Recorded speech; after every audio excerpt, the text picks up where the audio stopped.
Bueno, mi nivel educativo era cursos, primaria terminé, después estudié en un industrial de La Plata y no terminé, porque salió en un diario una vez, el Día de La Plata, que la Marina Mercante. Y bueno, y ahí fui a la prefectura donde daba el título, y ahí hice un curso de casi 1 año y medio continuo, y me dieron la libreta de embarque, y después de un tiempo entré a navegar. Me llamaron de transporte naval, donde estaban en las barcazas, en los barcos de transporte naval. ¿Qué explico lo que es transporte naval? Transporte naval es una empresa de fomento a la costa sur. Y es para llevar cosas de las Fuerzas Armadas, estamos hablando antes de las cosas de las Fuerzas Armadas, y también traer lana, llevar todo lo que los comestibles, todo lo que no se, todo lo llevamos nosotros, porque también teníamos carga frigorífica. En esta barcaza había 3 más, San Pío, San Isidro y Cabo San Gonzalo. El San Gonzalo estaba yo, antes de la guerra. Así que bueno, esa es más o menos lo que yo tenía en aquella época. ¿Qué rutas hacían generalmente? Y me interesaría saber también si conoció Malvinas antes de la guerra. Correcto. Malvinas yo la conocí antes de la guerra. ¿Y querés que te explique lo...? Bueno, como te dije recién, yo conocí antes de la guerra Malvinas. Malvinas es un pueblo escocés. Calles chiquititas, muy limpito, mucho jardín había. Pero hay una cosa, el suelo no es escocés, es argentino.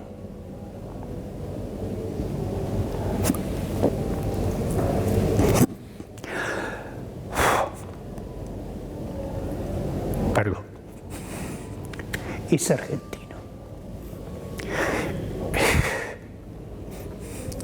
Entonces, cuando nosotros íbamos no sabíamos nada de lo que iba a pasar.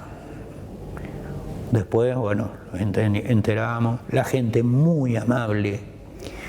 Ellos querían que nosotros habláramos en castellano, como ya te dije, nosotros. Había maestras argentinas enseñándole castellano. Tenían algún problema de salud, iban a Comodoro Rivadavia o venían a los hospitales acá al Británico, que está por acá. Ellos venían al Británico. Entonces, había eso, y después estaba YPF, con la base Antares, creo que se llama. El correo, porque antes una carta de llegar a Londres o a donde mandaron, tardaba como 3 meses. Con los argentinos tardaba 1 semana, de ida y vuelta, porque la carta venía con avión, porque teníamos aerolínea IVA. Se llevó en estas barcazas, la San Pío se llamaba, se llevó una pista de lata, una pista de metal, y ahí aterrizaban los aviones. Toda una historia. Yo te quería preguntar si conocías las Malvinas previo a la guerra y cómo fue esa experiencia. La experiencia con la gente de Malvinas fue muy buena. No es lo que ahora presentan. La gente muy buena, mucha predisposición a lo argentino. hasta llevaron un canal de televisión los argentinos, cosa que, porque aclaremos, para nosotros todos los que nacen en Malvinas, piden el documento, son argentinos, ¿eh? No hay argentino de primera ni de segunda, son todos argentinos. Entonces la gente, muy buena predisposición, con su cultura, tienen su cultura, por supuesto. Entonces, había, para que tenés una idea, nosotros terminamos de trabajar a las 7 de la tarde. A las 8, 8:30 ya habíamos cenado y íbamos a un bar que se llamaba El Pingüi, creo. Sí. Y lo que se hacía, pero tirábamos los dardos, pero eso sí, a las 10 de la noche cerraba el bar. Si vos querías tomar algo, te comprabas y tomabas la vereda, pero el bar a las 10 cerraba. Mucho, como ser en mi caso, mucho no podía tomar tampoco, porque si vos ves, manejaba una grúa de 40 toneladas arriba de un barco, pero bueno, eso es algo. Bien, llegada la guerra, quisiera preguntarte cómo fuiste convocado y cómo te sentiste al respecto, sabiendo todo lo que se venía. Bueno, nosotros estábamos entrando a Ushuaia. Habíamos entrado a la madrugada. Lo que nos llamaba la atención era que había muchos movimientos que no eran característicos de un barco. No gente, cosas que no correspondían. Había algo que... Entonces yo hablo en primera persona, hacía guardia de las 0 a las 4 de la mañana y de las 12 a las 16. Esa era mi guardia, en la sala de máquina. Entonces, a las 10:30 de la mañana nos llaman. Tenemos que ir a... Me llaman, me dicen, tenés que levantar, hay una reunión general en la camareta. Camareta se le dice en los barcos al comedor de marinería, ahí estamos todos. ¿Qué pasó? ¿Qué no pasó? Las preguntas y las respuestas que nos damos.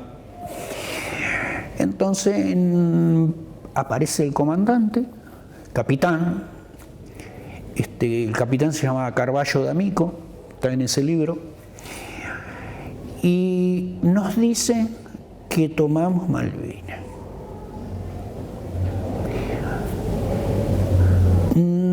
Si te digo qué pensé en ese momento, no pensé nada. Pero después, cuando empezamos a decir, a ver, ¿qué es lo que pasa? No estábamos muy, digamos, contentos. No estábamos muy contentos. Porque una guerra es una guerra. Y la guerra, el que rompe, todo se rompe. Como éramos cuando yo era chico, decía, el que rompe paga. Acá también, el que rompe paga. A nosotros nos costó mucho, ¿eh? A los argentinos nos costó muchísimo. Bueno, ahí me entero de la guerra. El comandante dice, digo comandante, ¿viste? Porque era comandante, era militar, porque esos barcos en especial, el comando era militar, no era civil. Entonces dice, bueno, el que se quiere ir, se puede ir, porque ustedes son marinos mercantes. Recuerden que son argentinos. Entonces, estábamos todos, nos miramos, y había un marinero que se llamaba Chivi de apellido, un correntino. Y le dijo al capitán, dice, ¿cuándo salimos a navegar, che comandante? Porque él nadie le decía, tenés un respeto, había un respeto, era el capitán. Y para nosotros, como ser los marinos mercantes, y también para los marinos de guerra, el capitán está, el capitán, después viene todo lo que viene abajo, pero primero está el capitán. Entonces él le dijo eso. Bueno, veo que no se va ninguno, teníamos miedo, porque si te digo ahora, les digo que no teníamos miedo. No, teníamos miedo, pero todos fuimos. Todos fuimos, ninguno nos quedamos.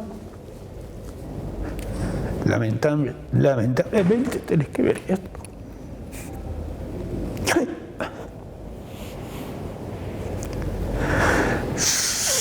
Perdón. Son 18 compañeros nuestros. Como te dije. Por eso. Pero tenemos que dar testimonio. Tenemos que seguir adelante. ¿Comprendés? Nos duele en el alma, pero porque si vos pensás, no voy porque voy a llorar, porque no es la primera vez, pero te acordás de cosas y fue muy jodido.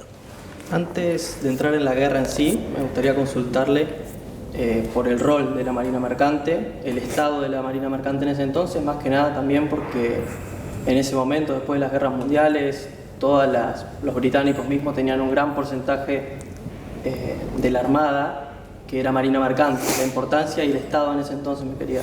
Bueno, yo te voy a contar. ELMA, que era la empresa estatal del Estado, tenía 57 barcos, éramos la 7ª marina del mundo. Está buscás, está. Entonces, y además somos auxiliares de la Marina de Guerra. ¿Comprendés? Por eso te digo que la Marina Mercante hizo de todo.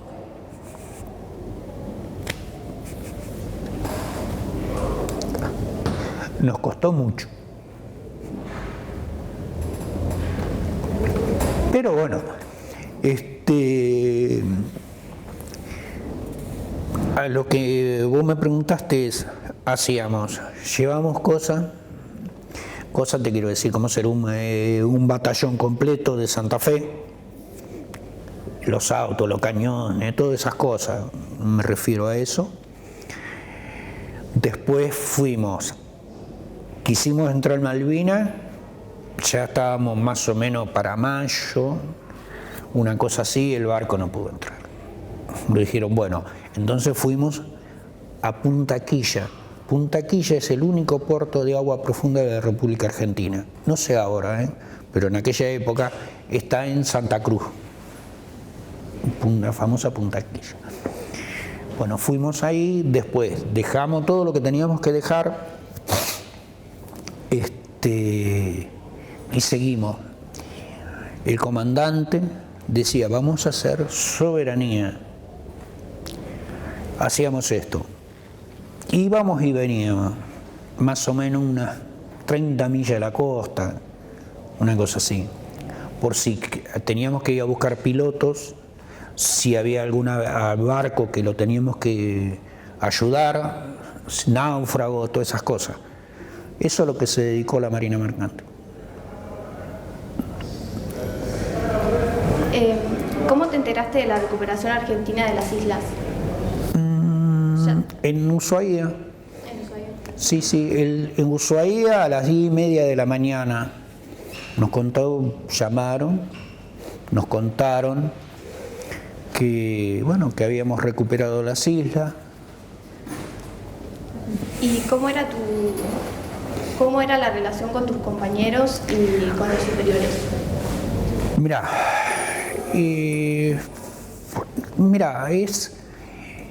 una guerra te hace ser hermanos.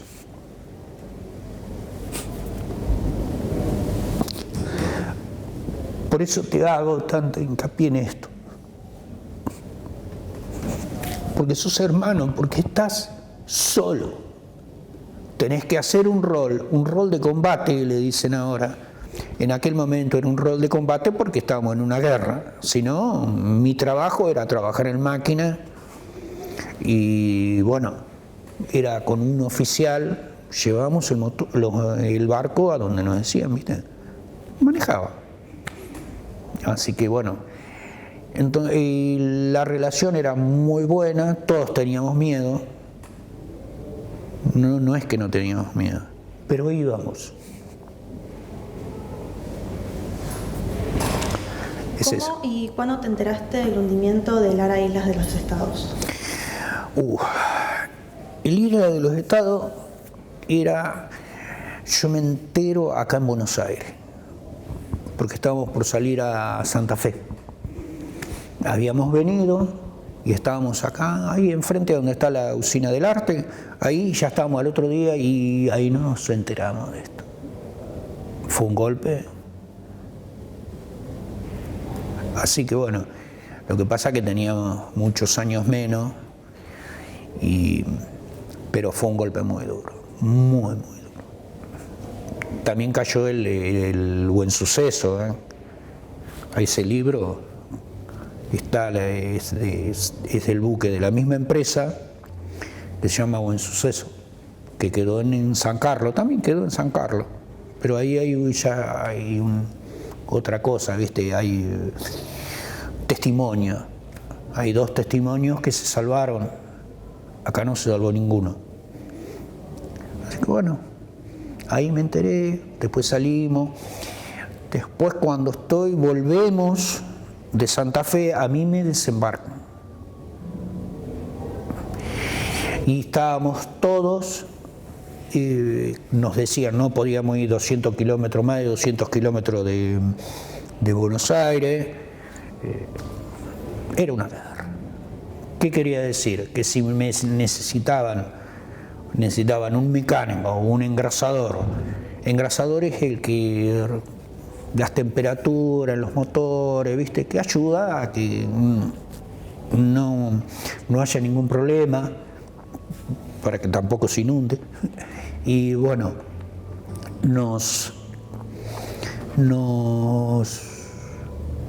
me dejaron y ya después terminó la guerra esperando, porque cuando a mí me desembarcan este barco no estaba hundido, porque por eso te traje la foto. ¿Comprendés? Bueno, y íbamos como ser, puedo contar como ser este chico es salteño. Él fue en un Hércules, en un avión Hércules a Malvinas, y relevó, qué sé yo, a la mañana y a la noche, al otro día, a la madrugada, lo hundieron. Así que hay historias, ¿viste?, que nada que ver con la que puedo yo contar, ¿viste? Historias muy potentes. Así que bueno. ¿Cómo era un día típico ya a bordo, si es que había días típicos? Mirá, un día tratábamos de no hablar mucho, porque como te dije, todos teníamos miedo, pero yo no puedo hablar por los otros, yo hablo por mí. Yo tenía miedo. Yo hacía 1 año, 13 meses que estaba casado. Bueno, el día era como hacía mi guardia, de las 12 de la noche a las 4 de la mañana, de las 12 del mediodía a las 4 de la tarde, después 2 horas teníamos que trabajar, que le decían las horas extras, ¿viste? Pero había que limpiar, había que hacer muchas cosas, en un barco se hace muchísimo, se trabaja 12 horas por lo menos. Y bueno, era eso, después teníamos... la moral era alta. No había ninguno de los mercantes dijo, no, yo me bajo. Cuando ya estábamos en el baile, ninguno se bajó. ¿comprenden? Y no porque qué van a decir de mí, qué no van a decir de mí. La Marina Mercante es la auxiliar de la Marina de Guerra. Como vos dijiste de los ingleses se trajeron media Marina Mercante de ellos, ¿eh? Bueno, entonces éramos a los auxiliares de la Marina de Guerra. Así que era nuestro deber. ¿En qué momento sentiste peligro inminente y que podías perder la vida? No te puedo decir porque no, realmente creo que eso no lo sentí. Si hubo peligro, a nosotros nos los contaron. Lo que sí, sobre lo que me estás preguntando, yo te puedo decir, cuando nos entregamos, pasamos las guardias, como era el que hacía de 8 o de 20 a 12 de la noche, a 24, perdón, nos entregamos las guardias, el motor tanto, el calor, que esto, que el otro tiene tanto combustible, hay que hacer, que esto. Bueno, allá arriba, a donde están unos tanques de agua, hablo del Canal Beagle, no de todos los barcos es igual. Entonces, ahí nos pasábamos y nos decíamos, si me pasa algo, decirle que, en una palabra, que no pasó nada, me fui, chao, porque te puedes imaginar abajo el calor que te tiraban. Los torpedos van a la sala de máquina, en toda la guerra los torpedos y ahora más todavía. Entonces, viste, y como eran 4 horas que estaba ahí abajo, un poco tencho. ¿Cómo te llega la noticia del cese del fuego? ¿Y qué sentiste en ese momento? Bueno, como te conté, lo recibí en mi casa. Yo ya estaba esperando que me llamaran o no me llamaran. Y recibí eso. Sé que a las 8 de la mañana había un periodista que se llamaba Bernardo Neusta. Y por él me enteré. Prendo la radio y me entero que había sido el 14 de junio el último día. Y así me enteré. Tengo entendido que estudió psicología social. Me gustaría saber, en ese aspecto, su opinión acerca del trato a los veteranos cuando volvieron al continente.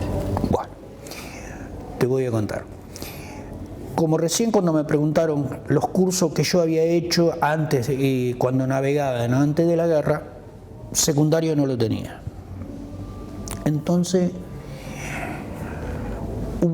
cuando me jubilo, me faltaba algo. Me faltaba el secundario. Bueno, en una escuela que está acá en Mitre, al lado del viaducto, la Hernández, ahí yo terminé.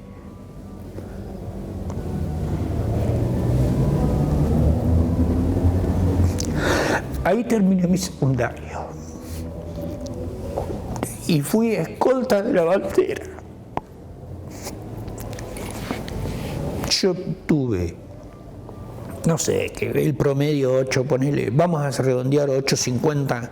Me ganó una señora, Laura, divina. Ella me ganó por 2 puntos. Si yo tenía 8.50, ella tenía 8.70. Ella era la bandera. Y se la merecía. Entonces, terminé ahí mi escuela. Y un día, a mí me llamó mucho la atención, siempre me llamó la atención los tumultos que se arman en las canchas. Yo no voy a la cancha, ¿eh? Pero que dicen, referí, que esto, que lo otro. Entonces, ¿cómo toda la gente, sin mirar el partido, le sigue? ¿Por qué era ese magnetismo que tenía? Digamos, ahora le dicen barra brava, pero porque es un magnetismo, porque hay que... Entonces, un día paso por Quilmes y en una escuela de psicología social entré vi luz, entré y me recibí de psicólogo social, pero no ahí, me recibí en el 11, en Mitre, al 3200, ahí enfrente hay una estación de servicio de gas. Orientación lacaniana, aquella era pichoniana, así que bueno, para ver, y les digo la verdad, todavía no sé por qué no vino, sí lo sé, pero hay veces que pienso, ¿por qué será? Porque cada vez que te vas haciendo más grande, vas viendo las cosas distintas y te vas haciendo mayorón, ¿viste? Pero por eso seguí estudiando. Y de la otra pregunta que me dijiste, los únicos que a nosotros los veteranos de guerra nos contuvieron fueron nuestros familiares y la gente de las estaciones. Yo no vendí en estaciones porque tenía trabajo, pero a los soldados que vendían yo los vi. Y acá los que somos grandes lo deben haber visto, vendiendo cositas. ¿Y sabes quién le compró? El trabajador. Por eso, una vez me dijeron a mí si yo, hará ya un par de años atrás, si iba a desfilar en la calle en Libertador. No, en Constitución sí. Una cuestión de principio, porque a nosotros nos marcaron mucho, éramos los locos de la guerra, a mí también. Yo tenía título, yo era mecánico de barco, ya había hecho los cursos. Y éramos los locos de la guerra, no nos daban trabajo. Y lo peor que podés hacer, porque es muy difícil insertar en la vida civil, en el trabajo, a un veterano de guerra. Por eso los veteranos de guerra, la mayoría trabajan en las escuelas, siempre en el Estado, pero es en todo el mundo, no es acá, es en todo el mundo eso.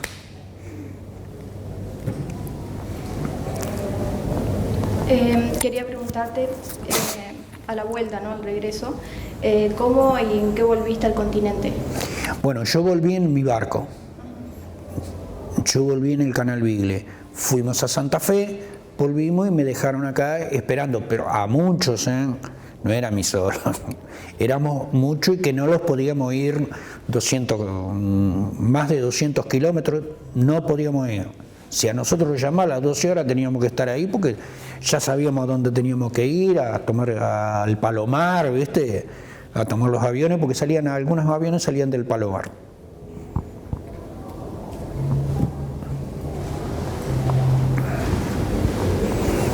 Te quiero preguntar, analizando ahora desde tu rol como psicólogo social, ¿qué podés decir respecto a la tripulación del área en el que vos estabas?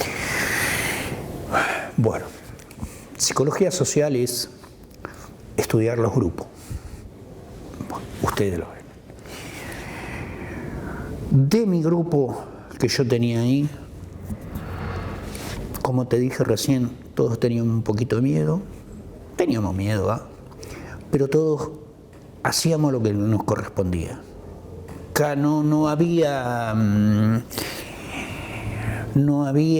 roces.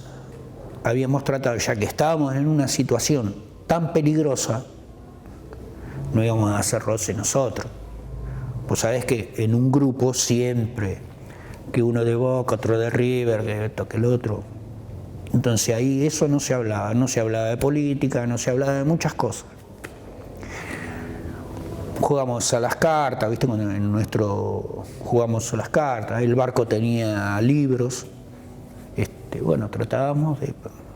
No podíamos escuchar radio tampoco, me había olvidado, teníamos la radio, los ojos de buey todos pintados para que no se pase la luz. Entonces, pero bueno, el grupo era muy bueno, del capitán abajo, ¿viste? Capaz que en ese momento esta pregunta me lo hubiera hecho en el 82, capaz que te contestaba otra cosa.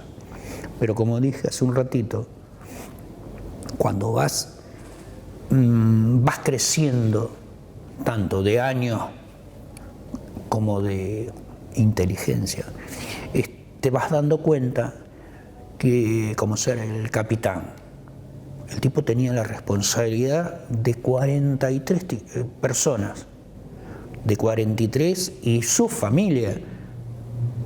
De él vino todo, trajo toda la tripulación.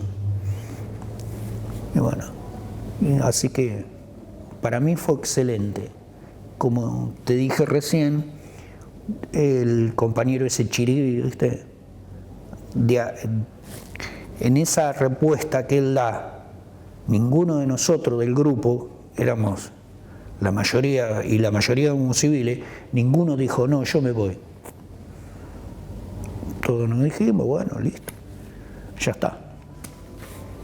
Le hago dos preguntas en una teniendo en cuenta esto que estaba comentando, que supongo que la navegación era en solitario y no en convoy, y la otra pregunta sería cómo continuó trabajando después de la guerra, si era con la Marina Mercante, por cuántos años y si hubo algún impacto, algún cambio que haya notado. Bueno, nosotros íbamos en solitaria.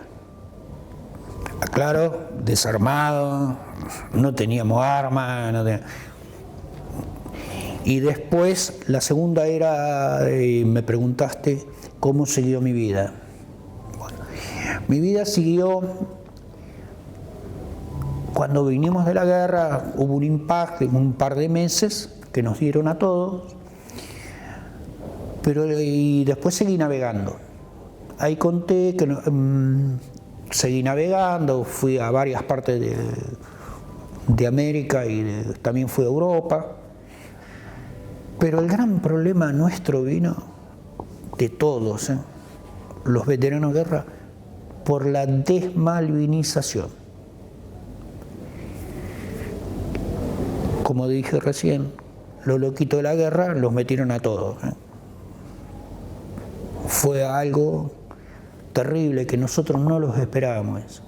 Tampoco esperábamos, uy, qué bueno, ni nada. Que nos dejaran tratar de hacer nuestra vida. Eso era. Y bueno, tuvimos mucho, y ahí están, que hay como 700 suicidados, y la mayoría son soldados, porque eran chicos de 20 años. Yo tenía 32. Claro, yo en la guerra tenía 32 años. ¿Cómo le haces entender a un chico de 18 años? Eso fue el gran error. Lo que más sufrimos fue eso. Que recién, te la redondeo, recién se empezó, y en el 2004, 2005, a solucionar un poquito. Lo empezaron a dar una cobertura de salud. Porque el que va a una guerra, te puedo asegurar que siempre trae. No volvés como fuiste.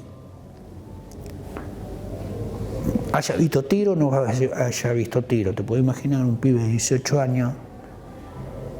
Hablo por ellos. Y nosotros también, eran 32 años, ¿viste? Yo recién estaba casado. Por eso yo hoy dije en la puerta que sería muy bueno también algún día, no a los veteranos, a los familiares, que ahí van a encontrar realmente psicólogo, cocinera, de todo, enfermera, de todo van a encontrar. Porque nosotros salimos, yo estoy hablando con ustedes porque me apoyó mi familia, porque si no no creo que me iba a hacer algo contra mí, pero no sé lo que iba a hacer mi vida. Y así todos. Después de la guerra, ¿cómo fue ese reencuentro con tu familia y tus seres queridos? Yo, como te vuelvo a decir, cuando me desembarcan del barco, vivía en San Telmo. Teníamos un departamentito en San Telmo. Y bueno, mi señora era enfermera. Trabajaba acá en Quilmes. Bueno, estábamos bien, estábamos empezando recién a conocernos. Yo la acompañaba al trabajo, veníamos. Era algo, viste, no fue muy traumático ese encuentro. Porque era ir y venir, ella estaba acostumbrada ya, porque tuvimos como 6 años saliendo, viste, éramos novios, pero entonces no había un trauma que como los soldados que yo vi acá en el Roca. Un chico iba, yo había ido a La Plata a la casa de mi mamá y de mi hermana. Y ahí en La Plata, en Diagonal 80, a donde hay un bingo ahora, está unas antenas de algo de una radio provincial. Diagonal 80, 117, 114, 115, una cosa así. Entonces venían, los habían soltado a los soldados, los habían traído, ya después de la guerra estoy diciendo. Entonces vienen, no, vengo, que esto se pusieron, y vienen 2 chicos vestidos civil, con parca, ¿me comprendés? Venían muy, no venían de civil. Entonces nos dicen si los podíamos sentar, porque era la primera vez que se quedaban solos. Después de todo lo que pasaron en Malvinas, era la primera vez que se iban a quedar solos. Y había uno que siguió para Constitución, yo seguía para Constitución, y otro en Avellaneda, viste que doblás que vas a Lanús. Y bueno, dijimos, pero te acompañamos, no quiero ir solo. Pero, ¿te comprendés el contraste ese? Que estamos hablando de contraste, no quería quedar solo. Haciendo hincapié en la salud, ¿cómo te sentías? Pero quisiera saber, siempre y cuando la quieras comentar, si la guerra te dejó alguna marca. Bueno, la marca es la falta. Falta de compañeros, que ya no le voy a ver más. Y después, bueno, la salud sí. Como ser, en mi caso, a mí me hicieron se llama anexo 40, le dicen, una cosa así, y me quedó secuela psicológica, a todos les quedó. Como ser, a mí tengo un problema porque trabajaba en máquina también, pero tengo problemas de audición, y eso salió que había quedado de la guerra. Así que bueno. Me gustaría entrar un poco en la malvinización, en todo caso en la desmalvinización y cómo combatirla, el rol tal vez de los veteranos y también de la sociedad en general. Bueno, la desmalvinización fue en aquella época de un gobierno democrático que hizo, como ser el primer gobierno democrático, hizo algunas leyes para malvinizar, como la ley base de toda la Marina, de malvinización, la hizo en aquella época, pero se quedaron en cosas que, como el que venía con un problema, que había perdido algún miembro, más o menos lo llevaban, lo contuvieron, pero los que vinimos enteros, y no, después vino de los trabajos, como recién comenté, que nos decían los locos de la guerra, porque nos metían a todo en la bolsa de gato, ¿eh?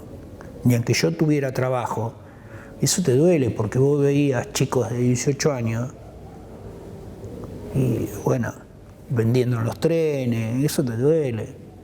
Después también te dolía otras cosas, los que se querían, ¿cómo te puedo decir? Una vez estoy en el tren y me dice, yo soy veterano de guerra. Ah, sí, ya no daba la edad. ¿En qué lugar estuviste? No, porque no, vos no sos veterano de guerra.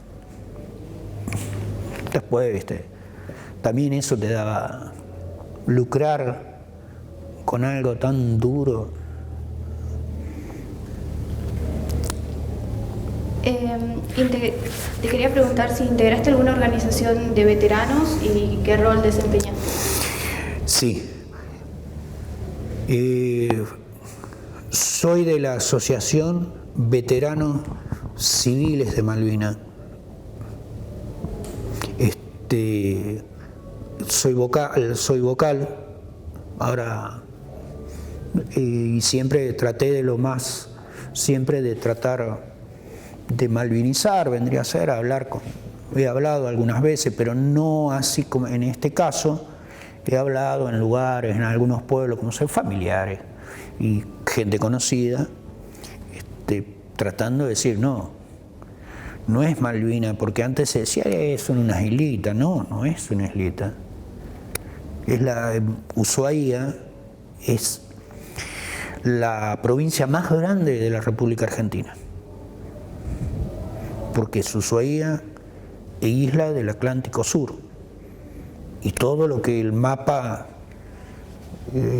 abarca, ahora está abarcando, es eso. Así que bueno. Además de tu estadía en Malvinas, tuviste la particularidad de haber estado previamente ahí y nos manifestaste cómo fue. Pero ahora quiero saber si volviste después de la guerra. No volví. Podía haber vuelto, pero particularmente no voy en mi país, yo no uso pasaporte.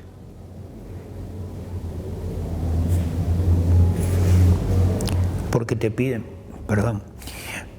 para ir a Malvinas que lleves el pasaporte. ¿Cómo yo viví en una provincia argentina con pasaporte? Si yo soy argentino. Y muchos como yo piensan, Tal vez a modo de cerrar, obviamente capaz quedan algunas preguntas así sueltas para continuar, pero ¿qué mensaje podría darle a quien esté escuchando, leyendo, en general? Bueno, el mensaje que yo le daría a la juventud y a la gente es que recordemos siempre que tenemos 649 argentinos que están en Malvinas y en los mares del sur, que no se olviden nunca eso y que traten, pero por favor, con guerra no. Tiene que ser todo democrático, todo pacífico. Como dije hace un rato, la guerra hay que ser, todos rompen y todos pierden. Pero me encanta a ustedes.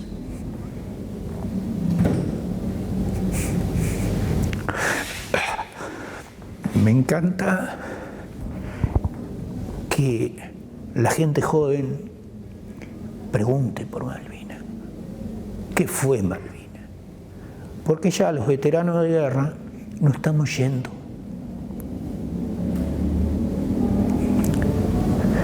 Le tenemos que pasar la posta a ustedes. Eso te puedo decir, eso les digo. La posta es de ustedes. Bien, y para finalizar, quisiera saber, ya que lo que nos queda de ustedes es las anécdotas, y esto es lo que vamos a poder reproducir, si hubo un hecho el cual te marcó y fue el más importante durante la guerra. Mira, el hecho que me marcó, ya recién te lo contaba, era cuando nos tomamos la guardia a las 12 de la noche, arriba de esos tanques que nos decíamos, nos decíamos, cuida a mi familia, decirle, como ser yo me hacía, me tomaba la guardia, yo le tomaba la guardia a Luis Ángel Gersi. Y él siempre me decía, si me pasa algo, avisale a María Elena.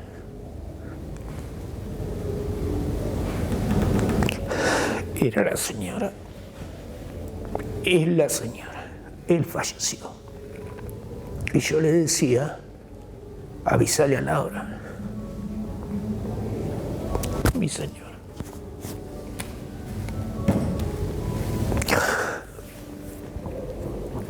Eso es lo que más me marcó. Eso me marcó. Me quedó, lo recuerdo, lo tengo como anécdota. Es algo que capaz que era algo para otra persona, capaz que, mirá, pero para mí y para mi compañero era muy importante. ¿Considera que hay algo que faltó decir, algún tema que faltó abordar, algo más que le gustaría aportar? Y en el caso de que no le damos, muchas gracias por la entrevista. No, lo que me gustaría decirle a ustedes, tanto a ustedes, a sus profesores, a la universidad, es que sigan con esto. Sigan con esto. Porque es importante, es muy importante. Y es de la única forma que Argentina va a salir adelante. Primero, que las islas son nuestras. Y segundo, el potencial económico que tiene es inimaginable. Creo que, bueno, que nosotros le tenemos que agradecer. Perdón, Roberto, si te parece, yo quería hacerle una pregunta. Usted dijo, a los argentinos nos costó mucho, y en particular quería un poco que me cuente sobre la Marina Mercante en particular, o sea, en qué momento usted se jubiló, se retiró, y que nos cuente un poco, sobre todo para los que no, o éramos muy chicos, no vivimos esa época, esto de que Argentina tenía un despliegue marítimo fenomenal, y en qué momento eso, bueno, dejó de ser así, o cómo fue esa época también, ¿no? ¿Cómo la vivió usted como marino? Sí, bueno, nosotros teníamos, la ELMA era del Estado, empresa estatal marítima del Estado, Transporte Navales, YPF, ELMA tenía 57 barcos, la mayoría eran, algunos viejos, otros, pero la mayoría eran modernos. Y cuando vino la desmalvinización en el 90,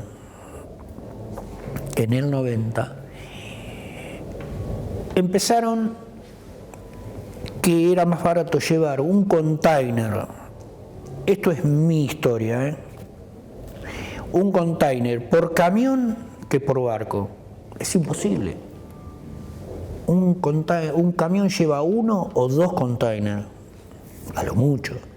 Un barco creo que lleva 60, 70, no sé cuántos containers puede llevar. El barco, no me acuerdo, el barco que yo navegaba, que era Canal Vigle, no me acuerdo cuántos containers llevaba, pero llevaba mucho, porque tenía 3 bodegas, a donde van los containers, y después iban afuera también, arriba de la cubierta.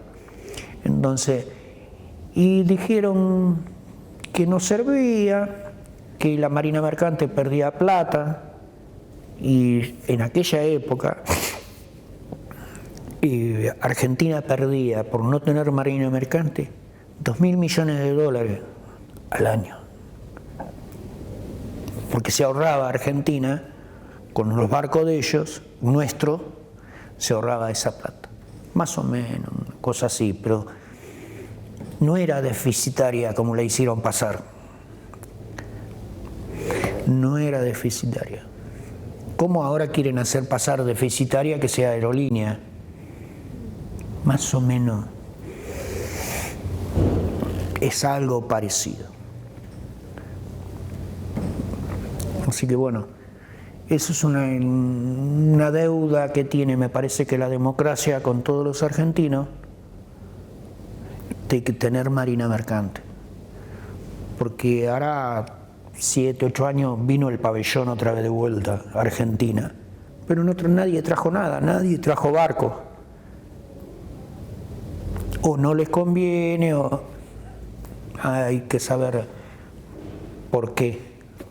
Algún motivo debe haber, no sé. Pero bueno, lamentablemente es eso. Y antes de terminar, quería hacer referencia